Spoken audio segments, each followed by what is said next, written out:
आई think Tanu weds Manu बहुत special film है वो। ऑफ कोर्स मेरी ब्रेक थी और मुझे एक पहचान मिली, और रांझना से मुझे आई थिंक मेरे करियर को एक्चुअली एक एक किस्म का ठहराव मिल गया, एक वो पहचान मेरे लिए एक सॉलिड हो गई।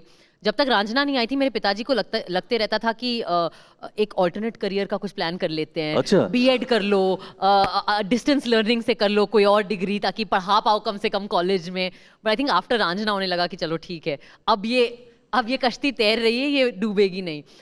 बट आई थिंक दैट जैसा कि आपने कहा कि देखिए गोद में तो मुझे नहीं लगता कि हमारे जैसे लोगों के लिए कुछ भी गिरता है। बिल्कुल। आपको भी पता होगा। मैं बॉम्बे जब पहुंची थी मैं किसी को नहीं जानती थी। मेरी मदर के एक फ्रेंड थे स्क्रीन राइटर अंजुम रजवली सर, जिनके ऑफिस में मैं रही थी 1 महीने के लिए, क्योंकि हमको घर नहीं मिला था, क्योंकि 2 सिंगल लड़कियों को, जिसमें से एक स्ट्रगलिंग एक्टर है, उसे बॉम्बे में ऐसे आसानी से कोई लैंडलॉर्ड घर नहीं देता। उन्हें बहुत शक होता है कि ये जो कपूर भी नहीं है, ये क्या। और जो कुछ ज्यादा ही वहां पे उन्होंने जब कहा कि आप लड़कों से मिलोगे क्या, मैंने कहा हाँ क्यों नहीं। एंड दे वर लाइक नहीं ये सब। तो मैं उनके साथ ऐसे फंडामेंटल राइट्स पे और कॉन्स्टिट्यूशन पे डिस्कशन करने लगी, तो वो ब्रोकर पागल हो गया। ही वाज लाइक मैडम अगर आपको यहाँ कॉन्स्टिट्यूशन समझाना है लैंडलॉर्ड को, तो यहाँ तो नहीं मिलेगा आपको कहीं घर। So it was a very different kind of struggle for me, because not only कि काम का स्ट्रगल था, एक अकेले पहली बार मैं रह रही थी लाइफ में। मैंने ऑडिशन वाला रूट अपनाया, और मैं कभी स्ट्रगल बॉम्बे में एक you lived in Bombay so you know it's ऐसे बहुत शेमफुल चीज देखी जाती है ना। एक स्ट्रगलर के ऊपर हमेशा एक टैग होता है, एक ऑलमोस्ट बदबू होती है लाइक फेलियर की। हाँ स्ट्रगलर है, ऐसे स्ट्रगलर है। तो वो एक पूरा एक टाइप है, वो एक अलग जाति है बॉम्बे में। पर मैं हमेशा बोलती हूँ कि भाई मैं थी, और एक तरीके से शायद मैं अभी भी हूँ। अब मैंने बहुत ही स्लो वाला रूट यूज़ किया, मैंने ऑडिशंस करे, और मैं मजाक नहीं कर रही, इट्स सो स्ट्रेंज, मेरे जितने फिल्म बड़े हिट बने वो सारे फिल्मों के रोल मुझे इसलिए मिले क्योंकि और किसी एक्ट्रेस ने रिजेक्ट किया था वो।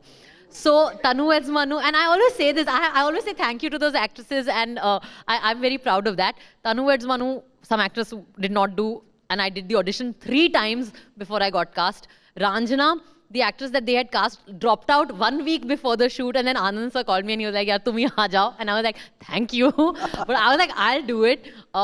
सूरज बरजातिया सर ने प्रेम रतन धन पायो में मुझे एक्चुअली बोला कि मुझे बॉलीवुड में कोई एक्ट्रेस नहीं मिल रही जो सुपरस्टार सलमान खान की बहन का रोल करेगी। मैंने कहा मैं कर लूंगी। एंड नील बटे सन्नाटा के लिए कोई भी एक्ट्रेस जो एक young at that time under 30 was like 15 साल की बेटी की माँ का रोल कौन करेगा, एंड वो भी बड़ा नॉन ग्लैमरस था जहाँ पे आप एक हाउस होल्ड हेल्प का रोल कर रहे हैं। तो मुझे लोगों ने कहा था वो करियर सुसाइड है, but I was like, I read the script and I was like, I have to do this. Anarkali of Ara, which is another very special film of mine, उसमें ये ऐसी बदतमीज सी एक थोड़ी क्या बोलेंगे बच्चलन डांसर का रोल अगेन कोई नहीं करना चाहता था, क्योंकि लग रहा था कि ये भोजपुरी फिल्म लगेगी, रीजनल फिल्म लगेगी, people were very scared.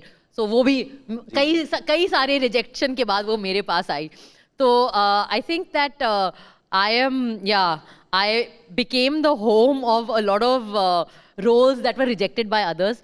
But I always feel कि there is of course आपकी अपनी निर्णय होती है, लेकिन एक डेस्टिनी भी होती है। बिल्कुल। मुझे हमेशा लगता है कि जिन फिल्मों में आपको होना है वो आपको ढूंढ लेते हैं, कभी 2-3 साल बाद।